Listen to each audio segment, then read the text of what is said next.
es que alguien te esté callando la boca, como lo dices, ¿no? Justamente en la capacitación que nos han dado, me imagino que ustedes también nos han indicado que debe previa, ante todo, estar presente la cordialidad entre ustedes y yo, y eso tiene que ser recíproco.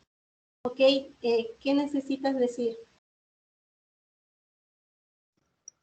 Ya, creo que sugerí también la última lámina y creo que yo fui la que sugirió la anterior porque en la última lámina de la anterior como que no me quedó claro un poquito y me gustaría, pero ya que usted también ha mencionado que hay alumnos que han sugerido otras láminas, entonces decidí simplemente luego no decir nada, pero justo cuando iba a hablar sin quererlo, justo fue cuando ya estaba finalizando, yo no sabía que estaba finalizando, disculpe. Bueno. Pasemos entonces, les decía hoy, a desarrollar la clase que teníamos pactado para el día de hoy, que es correspondiente ya a lo que sería el último capítulo que ustedes han revisado, me imagino ya en la teoría también, que es el correspondiente a las enfermedades víricas, y por ahí vamos a completar con algunas láminas de las enfermedades parasitarias que quedó pendiente. Ay, sí, me ganó la hora y ya no les colgué, pero ni bien terminemos la clase, yo les dejo igual en el chat la exposición que ya la doctora Sánchez nos ha hecho llegar. ¿Ok? Entonces vamos a pasar a desarrollar las clases, la clase que teníamos pactada.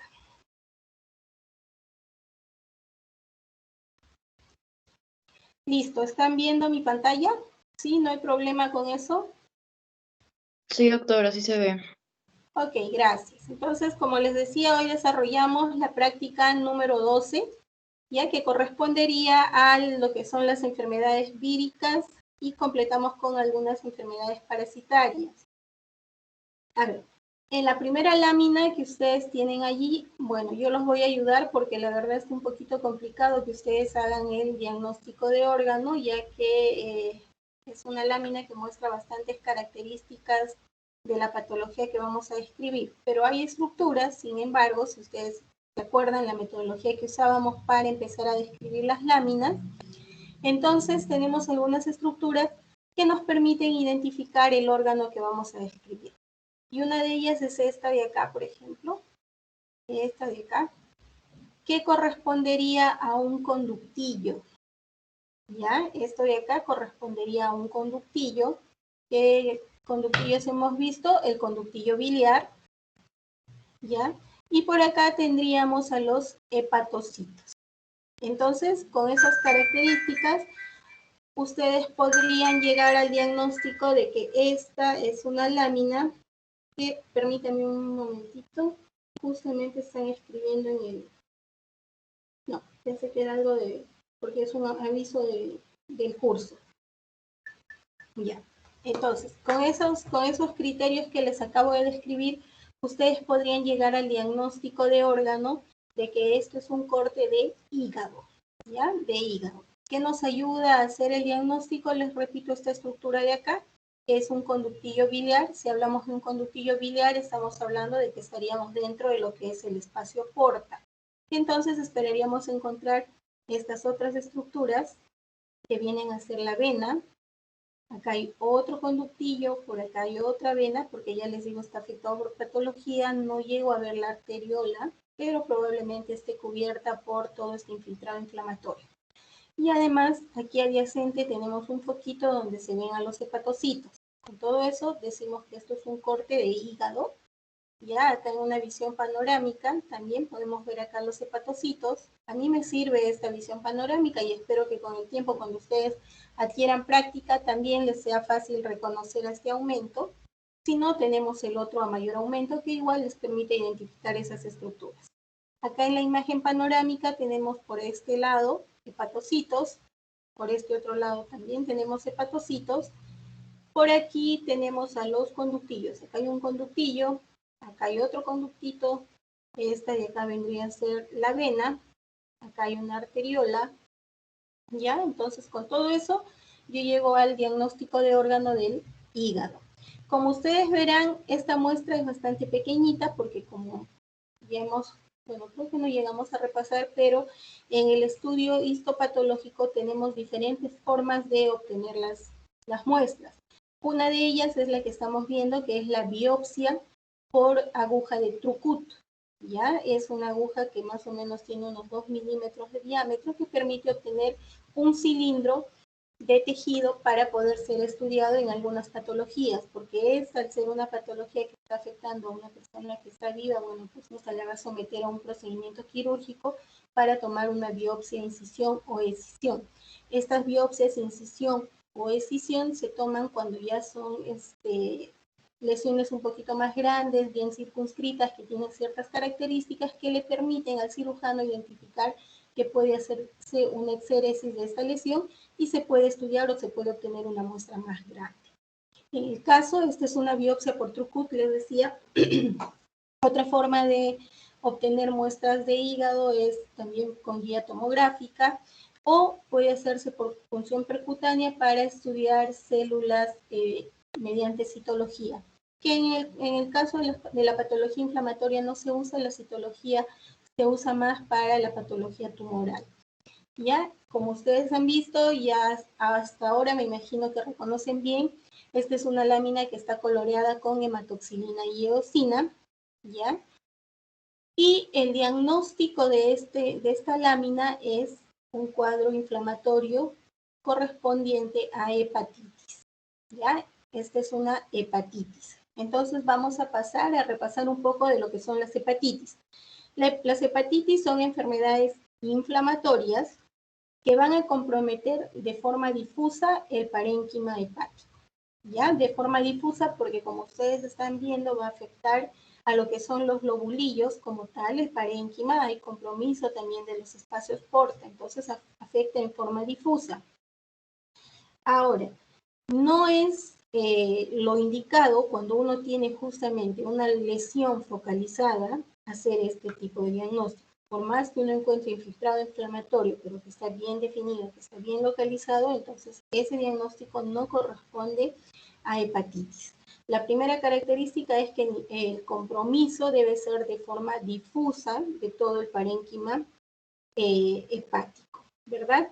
Tampoco corresponde hacer el diagnóstico de hepatitis cuando uno ve abscesos, ya sean macro o microscópicos, ¿ok? Ahora, las hepatitis en un mayor porcentaje de casos van a tener una etiología viral, ¿no? Esto no excluye que pueden haber otras causas de hepatitis, las bacterianas, pueden haber hepatitis autoinmunes, hepatitis por medicamentos, pueden haber hepatitis alcohólica, que es toda una entidad que está bien descrita, que se estudia mucho en nuestro medio, ¿ya? Pero en el caso corresponde al diagnóstico de una hepatitis viral.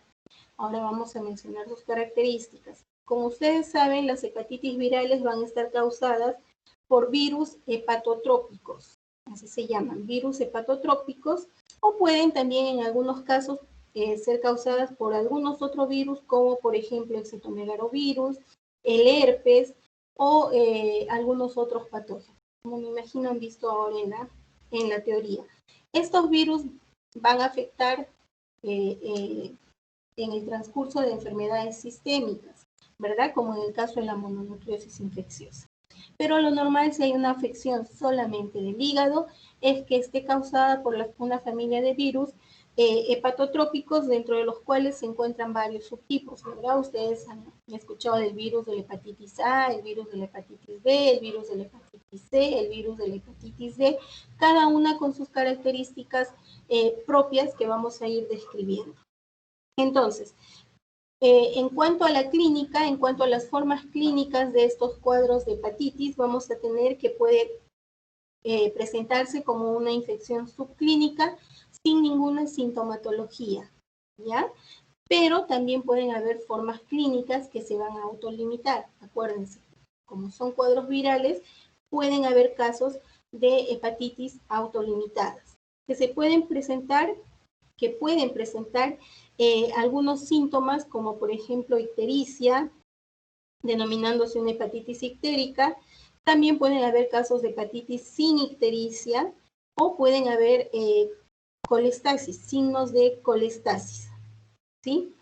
Y las otras formas de hepatitis, entonces tenemos las formas de hepatitis evolutivas, Dentro de ellas vamos a encontrar la hepatitis crónica, la hepatitis fulminante y cuando quedan como portadores asintomáticos. Entonces, las tres formas clínicas que encontramos de los cuadros de hepatitis son la infección subclínica, es decir, la que es asintomática. Puede haber una forma clínica autolimitada. Dentro de ella van a haber tres subtipos, que es la forma de hepatitis ictérica, hay otra que es la hepatitis anictérica y la otra es la hepatitis colestásica. Y finalmente tenemos la forma evolutiva o especial, que es la que va a evolucionar hacia un cuadro crónico o puede incluso llegar a ser fulminante. Ahora, ¿cuáles serían los hallazgos que nosotros veríamos cuando hacemos el estudio patológico de estas muestras? Si nosotros tuviéramos toda la pieza del hígado, ya sea dependiendo de la especialidad que uno elija, puede tener la oportunidad de evaluar toda una pieza completa de un hígado afectado por hepatitis. ¿Cómo veríamos la macroscopía de este hígado? Pues lo veríamos tumefacto, ¿ya? Tumefacto, hiperémico, incluso en algunos casos sangrantes al contacto. En algunos casos también doloroso.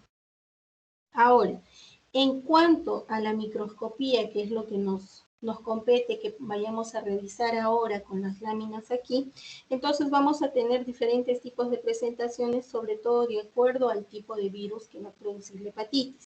¿Qué es lo que vamos a encontrar? Vamos a encontrar predominantemente que la afección en las hepatitis va a ser, como se ve acá, centrolobulillar. ¿Ya? El mayor compromiso del parénquima hepático va a ser a nivel centrolobulillar. ¿Qué es lo que vamos a encontrar aquí en el centro de los lobulillos hepáticos? Pues vamos a encontrar la formación de unos cuerpos acidófilos que van a ser característicos por la necrosis celular que se va a producir por la infección vírica. ¿Ya? Entonces va a haber una necrosis celular de tipo coagulativo formando cuerpos acidófilos en los hepatocitos que se encuentran en el centro de los lobulillos hepáticos. También podemos observar, en la lámina no llegamos a ver muchos hepatocitos, pero la característica de los hepatocitos puede ser como este de acá, que está en la punta de la flechita.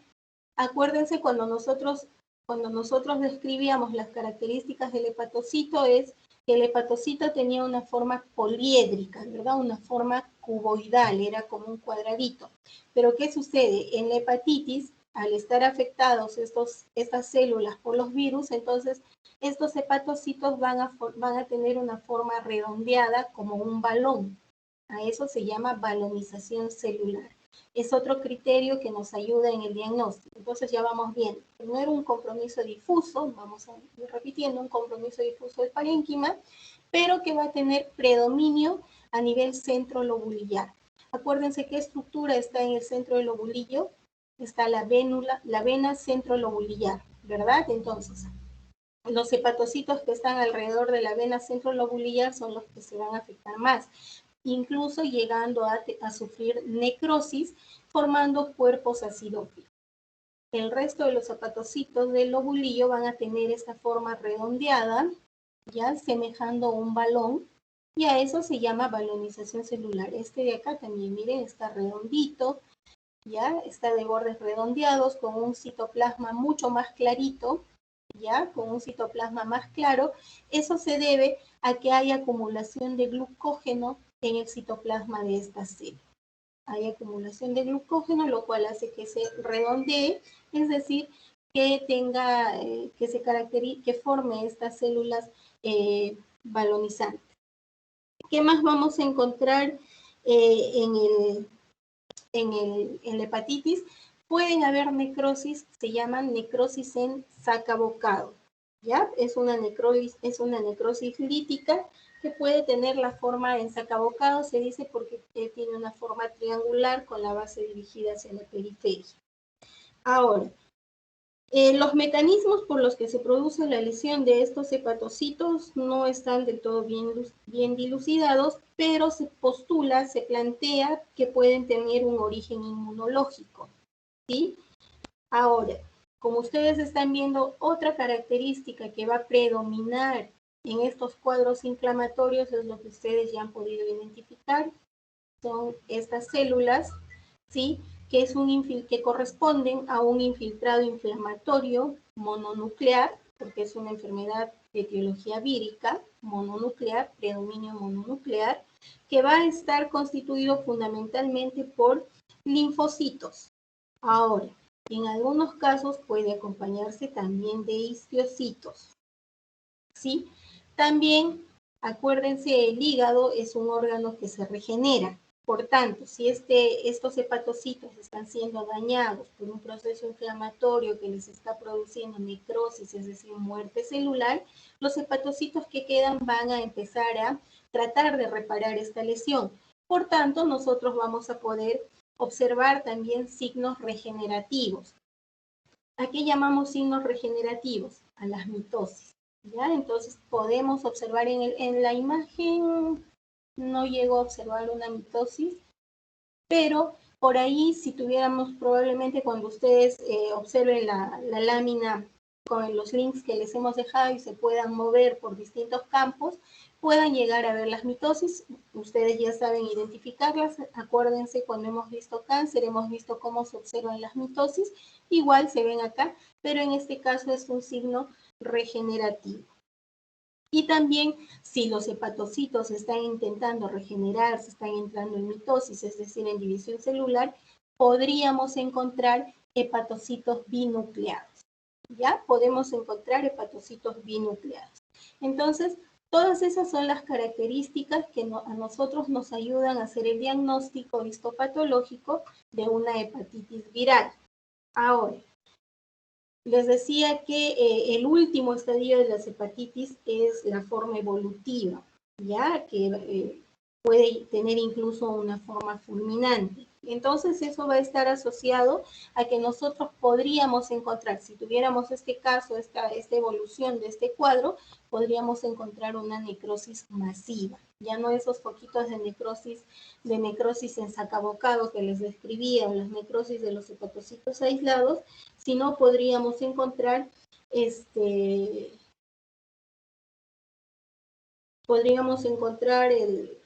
una necrosis masiva y difusa del parénquima hepático.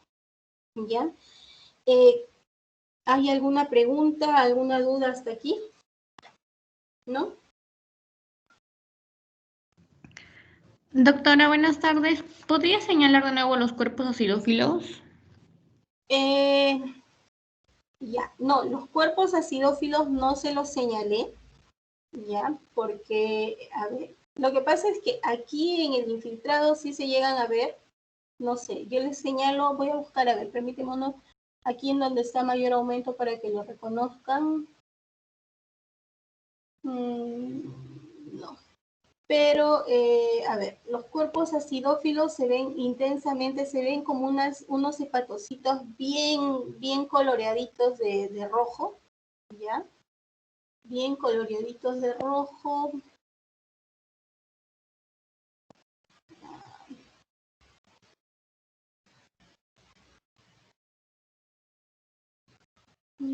A ver.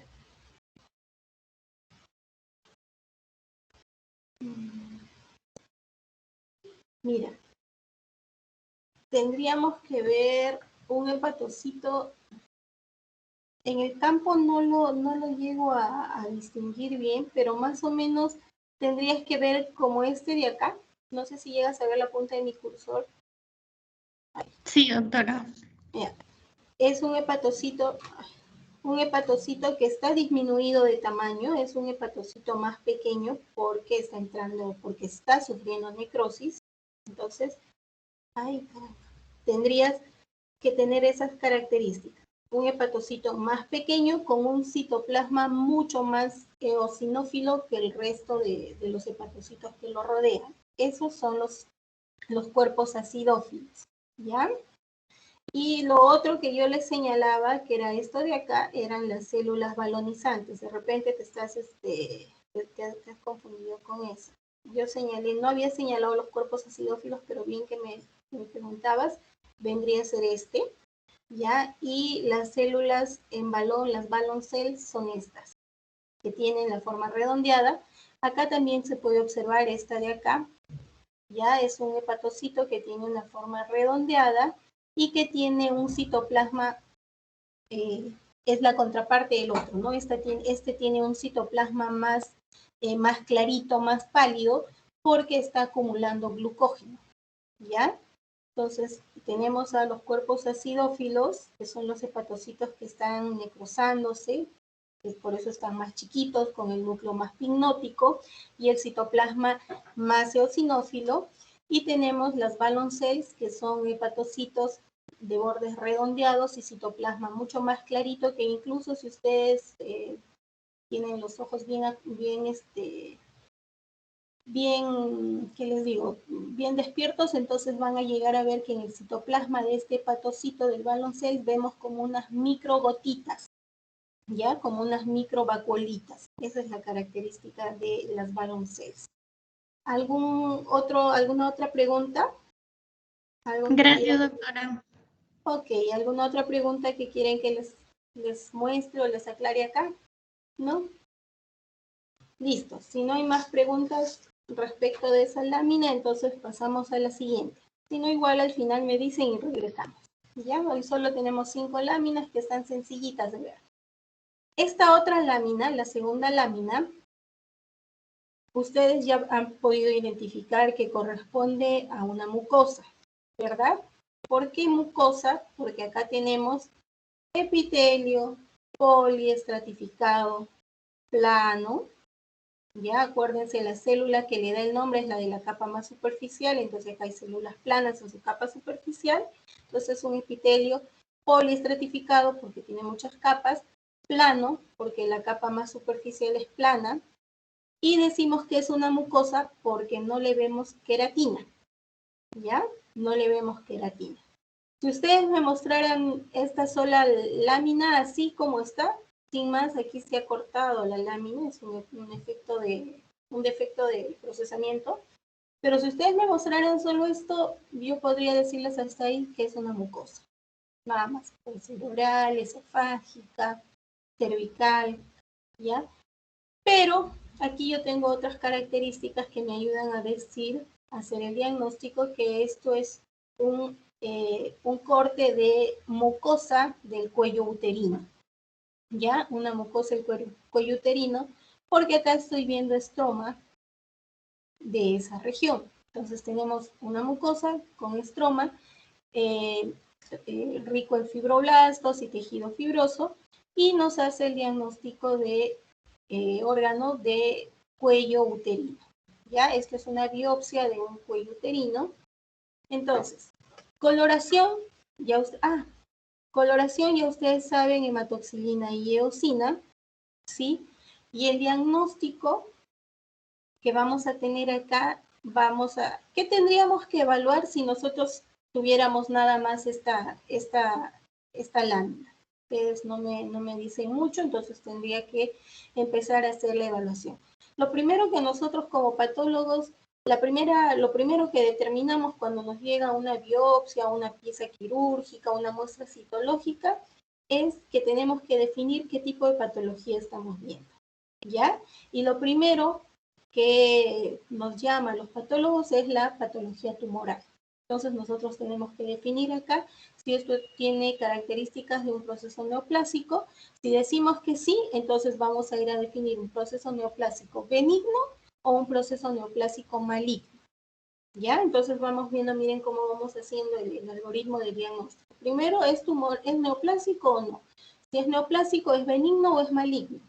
Si nosotros ya decimos que no va por ahí, que esto no es una neoplasia, entonces entramos al otro campo de las patologías, que pueden ser las infecciosas, que pueden ser las inflamatorias. ¿Ya?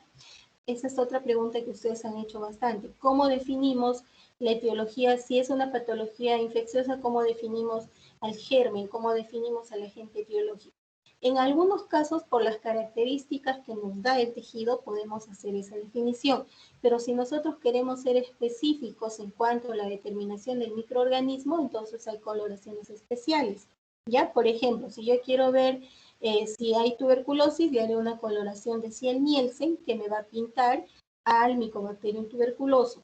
Entonces yo ahí sí puedo decir, esta es una enfermedad granulomatosa crónica con bacilo de Koch positivo en tantas cruces y hago el diagnóstico de tuberculosis. Igual, si yo quiero hacer el diagnóstico de la Bartonella que hemos visto, les decía que la coloración que pinta el germen es la de Wartin-Starry, ¿verdad? Entonces corro esa coloración, pinto los gérmenes y puedo decir el diagnóstico etiológico. Si yo estoy pensando que son bacterias de gram positivas o negativas, tendré que hacer la coloración de gram en el tejido para poder ver la presencia de estos gérmenes. Entonces, una vez que les he explicado esto, pasamos a escribir la lámina. Acá ustedes están viendo que no hay características de que acá se trate de un cuadro neoplásico, ¿verdad? No hay características de una neoplasia. Entonces, vamos a ir por el lado de las enfermedades inflamatorias, el lado de las enfermedades infecciosas. Por las características que luego les voy a describir, esto es una muestra que tiene diagnóstico de un cuadro inflamatorio que es una cervicitis. Ya, acuérdense, les dije que era un corte de mucosa de cuello uterino, de cervix, que tiene el diagnóstico de cervicitis. ¿Qué es la cervicitis? Como su nombre indica, la cervicitis es la inflamación de la mucosa del cuello uterino. Principalmente se van a ver afectadas las células que tapizan el endocervix. Acuérdense ustedes, el cuello uterino tiene dos zonas bien definidas. El exocervix, que tiene un tipo de epitelio, y el endocervix, que tiene otro epitelio. Aquí vemos, este epitelio que hemos descrito, el poliestratificado plano sin queratina, corresponde al exocervix. Y estos fragmentitos que están sueltos por acá, que se han desprendido, que es un epitelio cilíndrico o columnar, corresponden a lo que es el endocervix. Entonces, en los procesos inflamatorios que se engloban dentro de la cervicitis, la zona más afectada es el endocervix. Pero de allí el proceso inflamatorio infeccioso se va a extender tanto al exocervix como también puede ascender infectando el endometrio. Si el proceso continúa, puede llegar a afectar las trompas uterinas, incluso en algunos casos se ha visto que se pueden producir peritonitis, ¿ya? Entonces, la cervicitis, ya les dije, es una enfermedad inflamatoria que va a afectar fundamentalmente al epitelio columnar del endocervix, es decir, en el cuello uterino. En cuanto a su etiología, va a ser producida por una serie de agentes infecciosos muy variada. Generalmente los agentes infecciosos que causan la cervicitis van a estar formando parte de los agentes etiológicos de las enfermedades del tracto, las enfermedades de transmisión sexual. Acuérdense, hemos visto ya nosotros a la gonorrea, a la clamidia, a las tricomonas, ¿ya? O como en el caso de lo que vamos a ver ahora, algunos virus, fundamentalmente los que tenemos aquí, el virus del papiloma humano. Ya me imagino que ustedes han visto. Ahora, también hay cuadros de cervicitis de etiología no infecciosa, causada fundamentalmente por desbalances hormonales. Ya es por eso es que estos cuadros de cervicitis no infecciosa se van a observar mucho en las personas posmenopáusicas. Es un cuadro que afecta a casi todas las mujeres en algún momento de su vida, así está descrito en su libro. En cuanto a la clínica, puede tener una presentación aguda o puede tener una presentación crónica.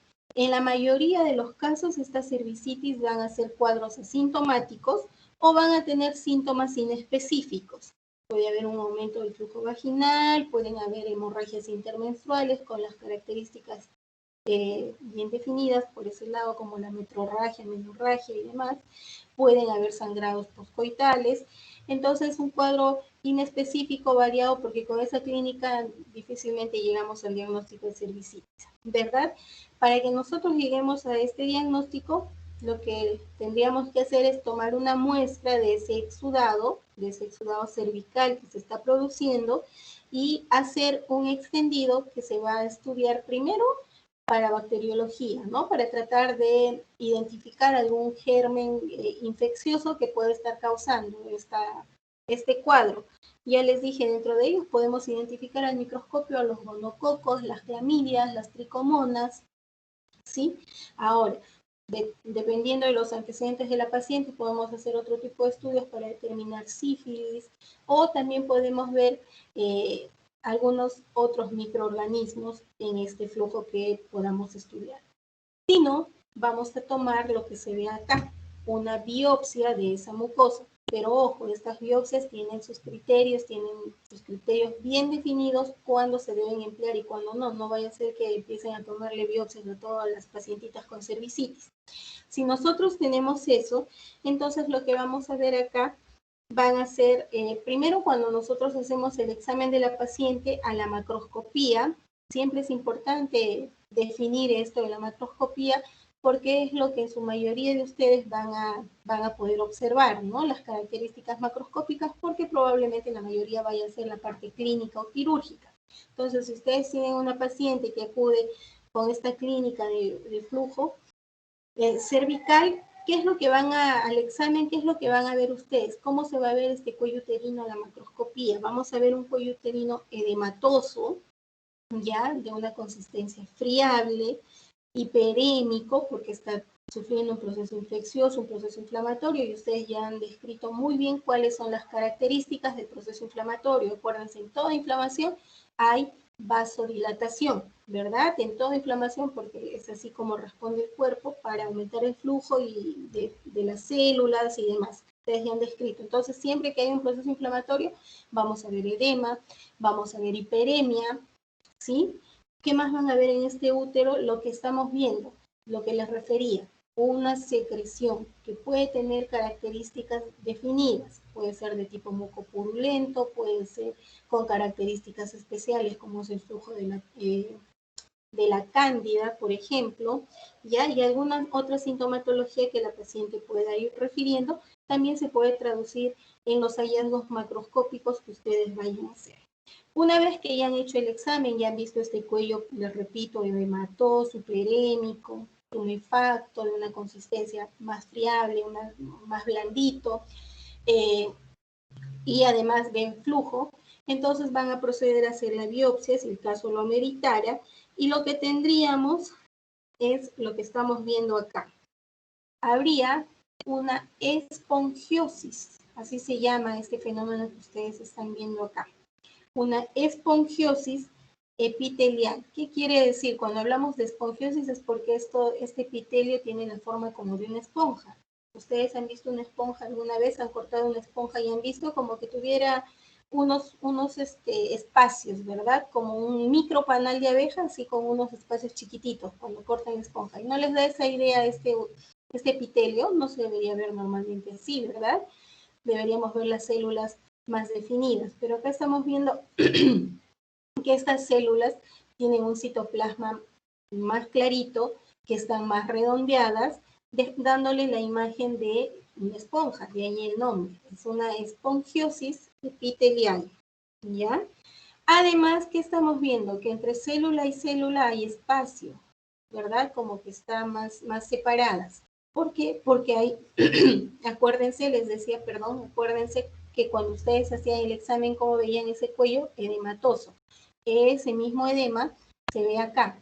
Esta separación entre células con un material eosinófilo sin forma, no muy bien definido, eso es el edema, ¿ya? Entonces ahí vamos viendo dos características. Hay una espongiosis del epitelio, hay edema intercelular, ¿sí?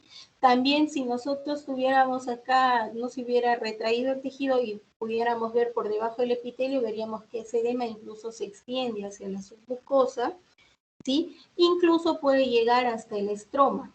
¿Qué más veríamos? Lo que vemos acá, acuérdense, les decía que veríamos a la macroscopía, veríamos un útero hiperémico, veríamos un útero que sangra con facilidad, un cuello uterino, perdón.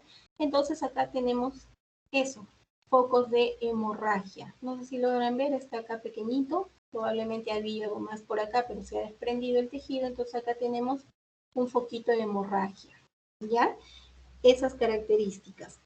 Ahora, si estamos hablando de que este es un proceso inflamatorio, ¿qué esperamos encontrar?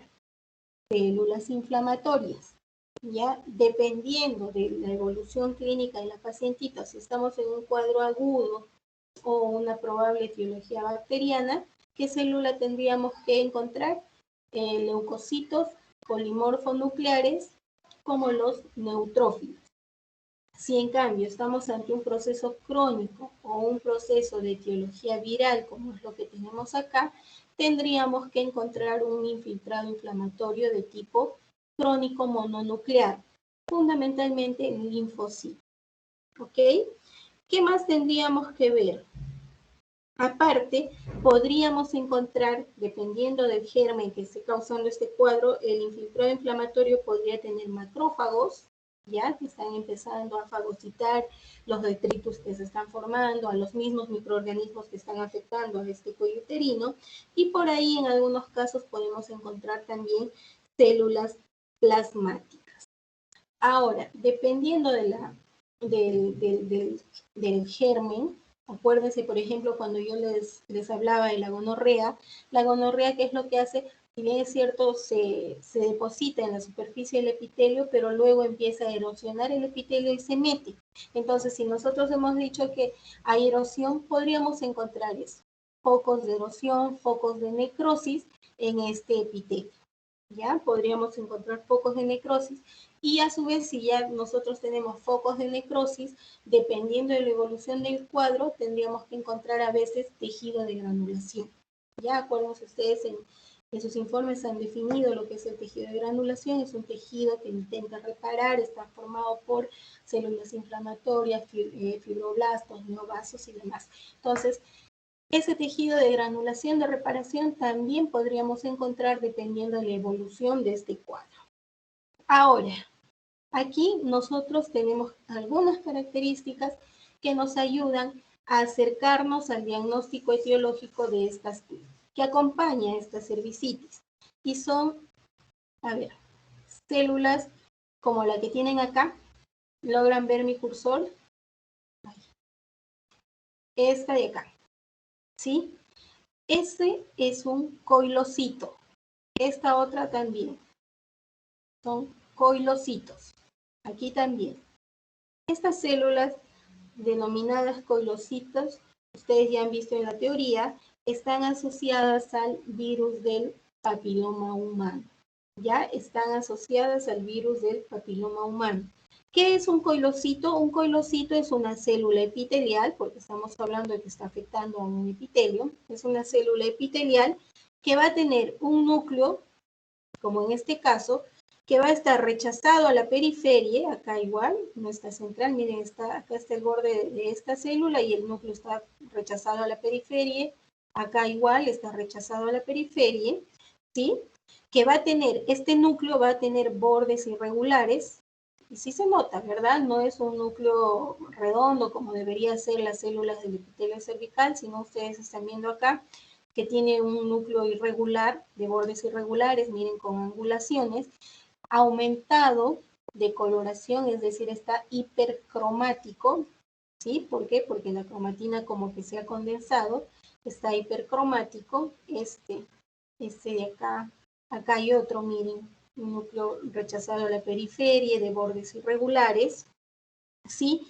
Y que además el citoplasma se ha retraído hacia el borde celular, dejando un halo perinuclear, ¿sí? No sé si ustedes diferencian acá cómo el citoplasma se ha retraído hacia la membrana y alrededor del núcleo hay una zona clarita.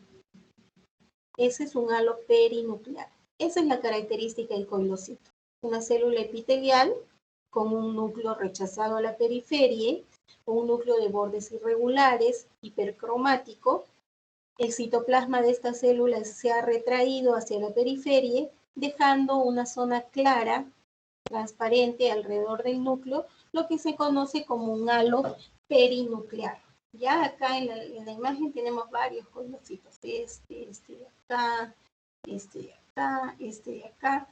Incluso en algunos casos podemos ver lo que se está viendo acá, una binucleación. Están viendo, esta célula está binucleada, ¿ya? Entonces, hasta ahí, con este hallazgo de los coilocitos, nosotros podemos decir que este es un cuadro de cervicitis asociado a infección por virus de papiloma humano, porque hemos visto los coilocitos. Entonces, ustedes saben que el virus del papiloma humano es un virus que actualmente se controla mucho a nivel mundial y en nuestro medio afortunadamente también. ¿Por qué? Porque está asociado al cáncer de cuello uterino. Ustedes saben que el virus del papiloma humano, lo habrán visto en teoría, tiene un sinfín de especies, pero las asociadas al cáncer de cuello uterino son algunas especies. Dentro de ellas las que están más asociadas son las cepas 16 y 18. Ya afortunadamente, les digo, en nuestro medio ya se está haciendo identificación de este virus para tomar medidas de prevención en el grupo afectado. El virus del papiloma humano se transmite también por contacto sexual y no solo afecta al cuello uterino, afecta también a otras mucosas, a la mucosa oral, a la mucosa faríngea, a la mucosa anal. ¿Ya? En todas estas localizaciones puede desencadenar el desarrollo de carcinoma. ¿Alguna pregunta de esta lámina? ¿No? ¿Ya se durmieron, chicos? Sí, doctora. ¿Qué pasó? Dime. Sí, Hola. buenas noches. Lo había mencionado, ¿sí me escucha? Sí, sí te escucho. Ya, había mencionado que entre célula y célula existían espacios debido a material edematoso. ¿Eso se aprecia en la imagen? Sí, acá. El edema ya sabes que es líquido, ¿verdad? Y como líquido no se va a colorear con hematoxilina, entonces les decía que se caracteriza por zonas como esta. Ahí ves el cursor. Aquí. Sí. Ya, eso por ejemplo es edema. Esa zona que está entre célula y célula de un tono más clarito, pero que no es una célula, mira, es un espacio como que está lleno de líquido, eso es el edema. Ya, gracias, doctora. Ok, ¿alguna otra pregunta? ¿No? Listo. Si no hay preguntas, avanzamos. Esta tercera lámina es un órgano que también ustedes lo deben recordar porque tiene estructuras bien características. Y acá el diagnóstico de órgano lo vamos a hacer ayudándonos por la presencia de estos conglomerados redondos, ¿sí? De células linfoides. Estas son las placas de Peyer. Estos conglomerados de linfocitos así redondos son las placas de Peyer. ¿Sí? ¿Se acuerdan ustedes? Las placas de Peyer son conglomerados linfoides que pueden tener o no centros germinativos que se van a ubicar fundamentalmente en la mucosa y a veces en la submucosa del apéndice cecal. Miren, acá están bien hiperplásicos porque acá hay una patología. Entonces, el diagnóstico de órgano de esta lámina es apéndice cecal. La coloración ya la conocen, hematoxilina y eosina, aunque algunos todavía no me la escriben bien, pero es hematoxilina y eosina. Y el diagnóstico lo van a hacer estos de acá. Estas estructuras nos dan el diagnóstico. Esto es una apendicitis, porque hay un proceso inflamatorio que ya hemos descrito, en alguna lámina que hemos visto, en las primeras láminas creo, es una apendicitis por oxiurus. Estos de acá son los oxiurus. ¿Ya? Entonces, ¿qué son las apendicitis? La apendicitis, como ya lo hemos estudiado en las primeras clases, es la inflamación del apéndice secundaria a la obstrucción de la luz que produce isquemia y desencadena una respuesta inflamatoria que puede evolucionar hacia la necrosis y perforación, ¿verdad? Lo mismo sucede acá. Estos parásitos, que son los oxiurus, que son los enterobios vermiculares, están ocupando la luz apendicular. ¿Sí? Ustedes saben que el Enterobius vermicularis es un parásito que mide más o menos entre 0.2, que mide entre 1 y 4 milímetros de longitud, ¿ya? Estos cuadros se van a observar más o menos en un 40% de todas las apendicitis descritas, diagnosticadas en nuestro medio. Esto es según el MINSA, me parece una cifra bastante alta, pero bueno, es lo que el MINSA tiene como diagnóstico. Ahora, la presencia de este parásito puede o no desencadenar un cuadro inflamatorio en el apéndice. De allí que para algunos no debería llamarse apendicitis, ¿no? Porque si nosotros tenemos que la apendicitis es un cuadro inflamatorio, pero la presencia de este parásito en la luz apendicular puede o no desencadenar un cuadro inflamatorio de, como se ve acá, en el apéndice, ¿ya? Sino que lo que va a producir cómo se llega a hacer un cuadro de apendicitis es porque en algunos casos la presencia de estos parásitos van a producir obstrucción de la luz apendicular. Entonces, cuando producen obstrucción de la luz apendicular, van a desencadenar todo el cuadro inflamatorio que ya hemos descrito. Ahora, estos enterobios vermiculares les decía que son nemátodos, ¿ya? Son nemátodos que tienen como único huésped al hombre, ¿ya? Que tienen como único huésped al hombre. No tienen huéspedes intermediarios y lo difícil de este parásito es que se transmiten por contacto de la mano con la boca, el contacto mano-boca, también por objetos contaminados. Y por objetos contaminados llamamos incluso las sábanas y las almohadas. ¿Ya? Porque ustedes, si se acuerdan de sus clases de parasitología, el enterobios vermiculares durante la noche van a migrar hacia la región anal, ¿sí? Para depositar sus huevos. O sea, migra el parásito hembra adulto hacia la región perianal, deposita sus huevos en esta región, que en más o menos 8 horas eclosionan formando nuevas formas adultas que vuelven a ingresar hacia el intestino y así avanza el ciclo. Y también quedan en los objetos que han estado en contacto con esto. De allí que su transmisión, su contagio es bastante alto, por eso de repente en nuestro medio el MINSA tiene reportado que hay más o menos 40% de las apendicitis diagnosticadas han sido causadas por este parásito. ¿Ya?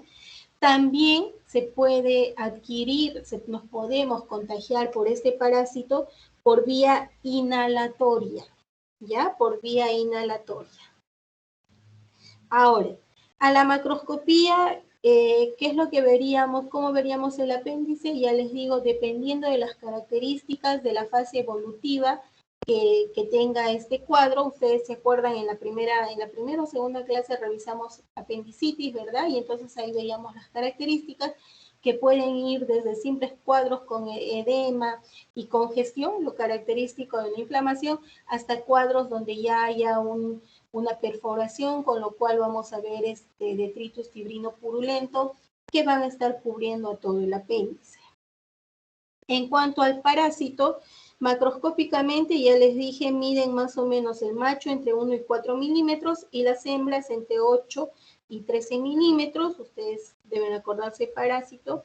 Son fusiformes, de color blanco nacarado, ¿no? Y que van a presentar 3 labios con sus expansiones cefálicas, que es lo que nosotros estamos viendo también a la microscopía, ¿ya? Entonces, ¿dónde viven estos parásitos una vez que ingresan a nuestro intestino? Fundamentalmente en el ciego, de allí que se meten fácilmente al apéndice, y en las zonas aledañas del intestino delgado, es decir, en el ilion, y en la continuación del ciego en el intestino grueso también. ¿Ok?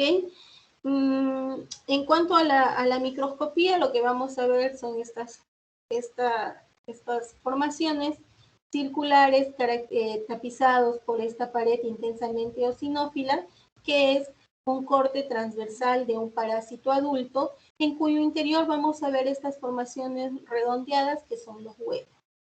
¿Ya? Eso nos ayuda a hacer el diagnóstico de una oxuriasis de un enterobios vermiculares. ¿Alguna pregunta? Esta está fácil, ¿verdad? De que hagan el diagnóstico ustedes. Una apendicitis, ya hemos aprendido a reconocer el órgano, hemos recordado en realidad, y el diagnóstico de los enterobios. ¿Alguna pregunta respecto de este cuadro? ¿No?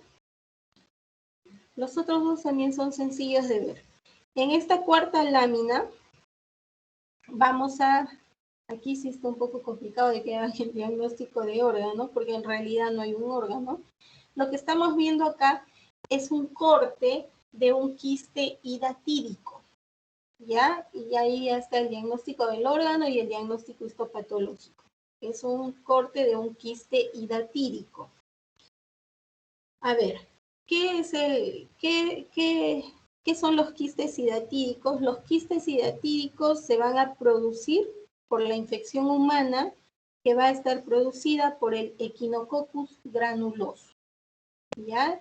Este parásito va a tener una forma de infección a diferentes órganos, fundamentalmente va a afectar el hígado, los pulmones, el vaso, se ha descrito, y claro, puede desarrollarse en otras partes del cuerpo también, pero fundamentalmente se desarrolla aquí. ¿Qué es lo que se va a desarrollar? Va a formar lo que estamos viendo acá. Formaciones quísticas, valga la redundancia, formaciones quísticas que generalmente son únicas, pero en casos de infección severa podemos ver multiquistes. Yo en la morgue, por ejemplo, suelo encontrar a veces cadáveres que el hígado tiene un montón de quistes hidatídicos. ¿Ya? El Echinococcus granulosus, que es el agente etiológico de esta enfermedad, es un platelminto, ¿sí? Que tiene 4 subespecies, pero el granulosus es el que más afecta al hombre y es el que produce estas lesiones típicas. El huésped definitivo de este Echinococcus son los perros y algunos otros caninos, y el huésped intermediario vienen a formar algunos mamíferos como las ovejas, los caballos, los cerdos, las vacas y por supuesto el ser humano. Este Echinococcus se va a transmitir mediante la ingestión de los huevos de este parásito que van a incubar en el intestino delgado y de allí van a liberar unas oncoesferas que van a penetrar la pared intestinal migrando hacia otras zonas del cuerpo por vía hematógena.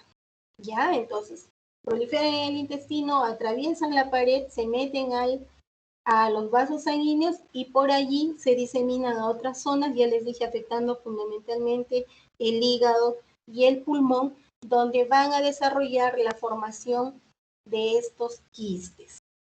Entonces, a la macroscopía, ¿qué es lo que ustedes verían si tienen la oportunidad? Es bien fácil de reconocer un quiste hidatídico, es bien característico, una vez que lo vean, no se van a olvidar. Lo que van a ver es un quiste que en su interior va a tener quistes hijos, como se ven acá, ¿ya? Se van a caracterizar porque van a tener una pared blanca de una textura gelatinosa, blanda, frágil, y esto es bien importante, son bien frágiles, muy fácilmente se rompen. Uno intenta tocarlos con una pinza y se rompen inmediatamente. ¿Y por qué el peligro de que se rompan? Porque si ustedes llegan a desarrollar la parte quirúrgica y están en un acto operatorio y rompen un quiste hidatídico, ese paciente puede desencadenar una respuesta inflamatoria muy severa que en muchos casos llega a ser mortal. Entonces hay que tener mucho cuidado con la característica de este quiste. Su pared es sumamente frágil, ¿ya? Es finamente granular. Ahora, dependiendo de la evolución de este quiste, incluso puede llegar a estar calcificada. Algunos quistes tienen una evolución de muchos años y llegan a calcificarse. Si no, son muy frágiles. A la microscopía, ¿qué es lo que vamos a observar acá? Vamos a observar que esta pared quística tiene 3 capas, ¿sí? Tiene 3 capas. A ver, empezamos de adentro hacia afuera y vamos a tener que la capa más interna va a formar lo que es la cápsula prolígera. La cápsula prolígera no es más que una capa que va a estar constituida por células redondeadas, que son las que van a contener a las proglótides de este Echinococcus granulosus.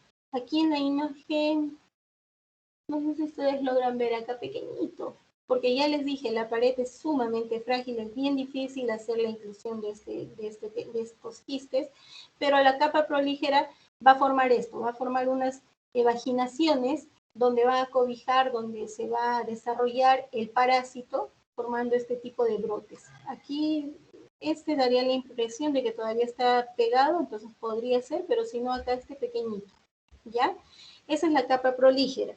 Por fuera de esas tenemos la membrana germinativa, así se llama, la membrana germinativa, o prolígera también, que va a estar formada, como ustedes ven acá, por células cuboidales, ¿ya? Por células cuboidales. Y por fuera tenemos a la membrana anista o cutícula. Membrana anista o cutícula, que como ustedes ven no es más que la sobreposición de finas capas de tejido que va a estar conteniendo algunos fibroblastos por ahí. Es un tejido fibroso muy laxo, muy finito.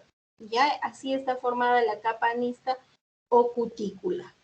En esta capa anista o cutícula, en algunas oportunidades se pueden ver algunas células inflamatorias. Y por fuera de esto, estas tres capas que les he descrito, la cápsula prolígera, la membrana prolígera y la membrana anista, son propias del quiste hidatídico. Pero acuérdense que este quiste hidatídico se desarrolla dentro de un órgano. Entonces, la zona del órgano en contacto con este quiste va a producir una capa externa periquística, ¿ya? Que va a tener ciertas características. Por ejemplo, va a haber una gran agrupación de fibroblastos tratando de formar una cápsula que contenga este proceso infeccioso.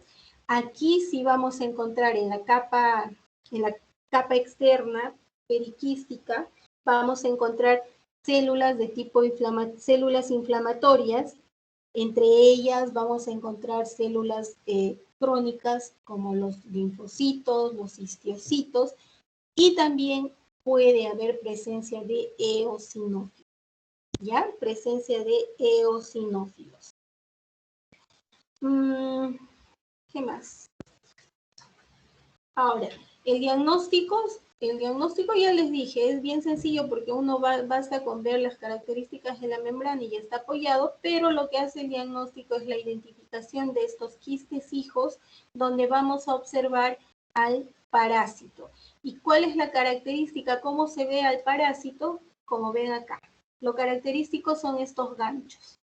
Estos ganchitos hacen el diagnóstico del Echinococcus granuloso. Esta doble fila de ganchos que forman el excólex del Echinococcus granulosus nos da el diagnóstico etiológico de esta patología.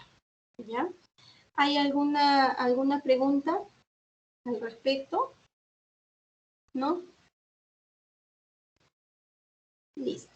Entonces, vamos a pasar a describir esta última lámina. Esta última lámina, tampoco llego a ver por acá. Por acá. Acá hay algo de tejido que nos va a poder ayudar al diagnóstico. Pero esto es una lámina que corresponde a un quiste de Taenia solium. ¿Recuerdan qué enfermedad produce la Taenia solium? El cisticerco. ¿Ya? Este es un quiste que hace el diagnóstico de cisticercosis. La cisticercosis, como ustedes recuerdan, es una enfermedad que va a estar causada por las larvas, ya les dije, de la Taenia solium, cuyo huésped habitual es el cerdo. ¿Ya? El cerdo. ¿Cómo se infecta el humano?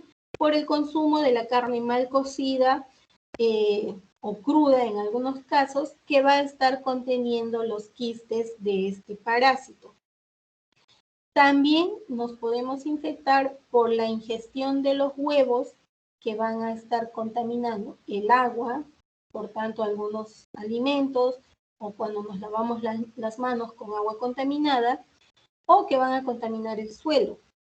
El huésped definitivo de esta tenia es el humano. Ya les dije, esta tenia se va a desarrollar en el intestino del ser humano, donde vamos a encontrar su forma adulta. Desde allí, desde el intestino del humano, se van a liberar a los huevos de este parásito que van a estar conteniendo a las proglótides grávidas, que van a ir a contaminar lo que les decía, el agua y el suelo. Y de allí nos podemos reinfectar. Ahora, si nosotros nos infectamos consumiendo la carne cruda o consumiendo la carne mal cocida de cerdo, lo que vamos a ingerir son directamente los quistes de esta tenia. Entonces vamos a desarrollar el ciclo que les acabo de decir. El parásito se va a desarrollar en nuestro intestino y de ahí vamos a tener una forma infectante. Nos vamos a convertir en portadores de este parásito.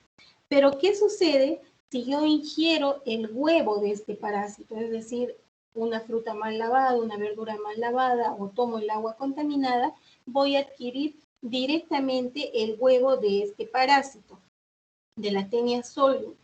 Estos huevos van a eclosionar y van a liberar a las oncoesferas, que van a ingresar al torrente sanguíneo y se van a diseminar a otros órganos, ¿ya?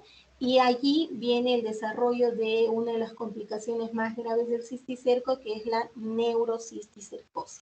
Entonces, si bien es cierto, hay que cuidarse del consumo de la carne cruda o mal cocida, pero también el consumo de aguas no bien tratadas.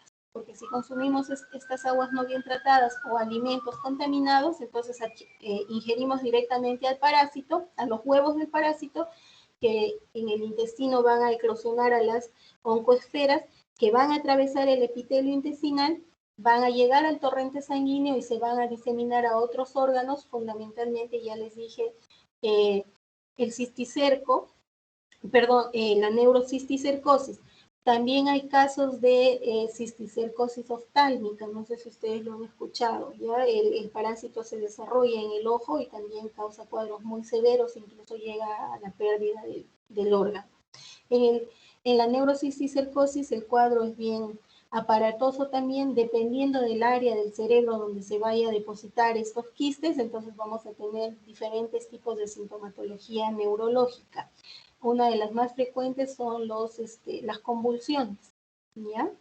Incluso en zonas endémicas había, me acuerdo, un reporte de la OPS que indicaba que cualquier convulsión en menores de 20 años en zonas endémicas de cisticerco tenga el diagnóstico presuntivo de neurocisticercosis.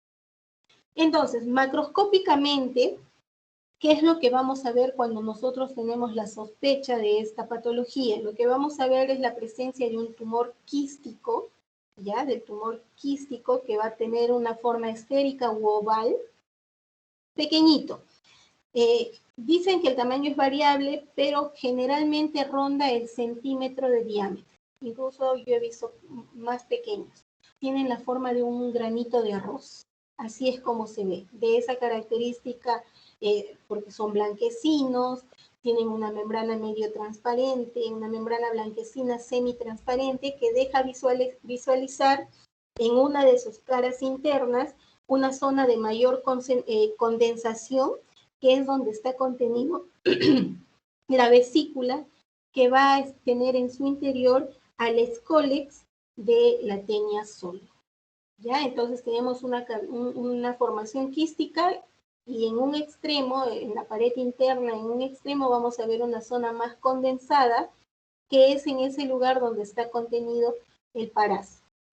Eso es lo que ustedes van a ver a la macroscopía, si tienen la oportunidad de ver un paciente con estos. Acá en nuestro medio también es endémico, en la morgue vemos muchos de estos casos, como hallazgos incidentales. ¿Sabes? La persona fallece por cualquier cosa y en la necropsia se suelen encontrar este tipo de diagnósticos. A la microscopía, que es lo que ustedes tienen acá, ¿qué es lo que vamos a ver? Vamos a ver efectivamente una formación quística. Miren, una formación quística, lo que les describía la macroscopía también. Una formación quística más o menos de 1 centímetro de diámetro, que en una de sus paredes internas va a presentar un área de mayor condensación, donde vamos a observar la presencia de una vacuola, de una vesícula, esta de acá. El quiste es todo esto. Todo esto es el quiste. Y en la pared interna tenemos esta formación de una vesícula, en la cual deberíamos encontrar al parásito, a la Taenia solium, ¿ya? Deberíamos encontrar allí a la Taenia solium. ¿Qué más podemos ver alrededor de este quiste vamos a ver las paredes de este quiste van a ser delgadas. Podríamos encontrar alrededor un infiltrado inflamatorio con histiocitos y escasos linfocitos, como se ve acá. Ustedes logran identificar el infiltrado inflamatorio, no, ¿verdad? Es mínimo el infiltrado que se encuentra por ahí, ya les digo, algunos histiocitos, muy escasos linfocitos, ¿sí?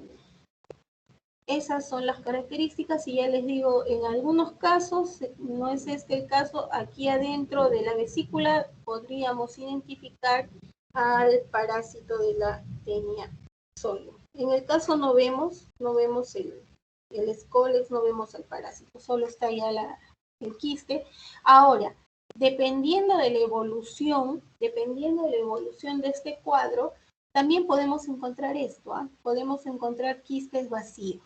¿Ya? Podemos encontrar estos quistes vacíos sin contenido, incluso en algunos casos, sobre todo cuando ya ha habido tratamiento antiparasitario, estos quistes se calcifican, ¿ya? Sobre todo cuando ha habido tratamiento, entonces nosotros tenemos que la pared de este quiste va a estar calcificada y ya no se llega a ver el parásito. ¿Alguna pregunta? ¿No? ¿La? Bueno, si no tienen preguntas, ya entonces salgo de la presentación. Sí. Listo. Bien, chicos, si no tienen ninguna pregunta, espero que ya hayan registrado su asistencia. Les dejé antes de la reunión el enlace para que puedan registrarse. ¿Sí? Y permítanme un minutito, voy a descargar yo la asistencia para entregar a la universidad. Listo. Doctora, disculpe, ¿dónde ha puesto la asistencia? Porque no la encuentro. No sé si soy la única. A ver, vamos a ver. No, sí, doctora, yo tampoco la encuentro. Está en el chat. Al inicio del chat está, chicos. Sí, al inicio se los dejé.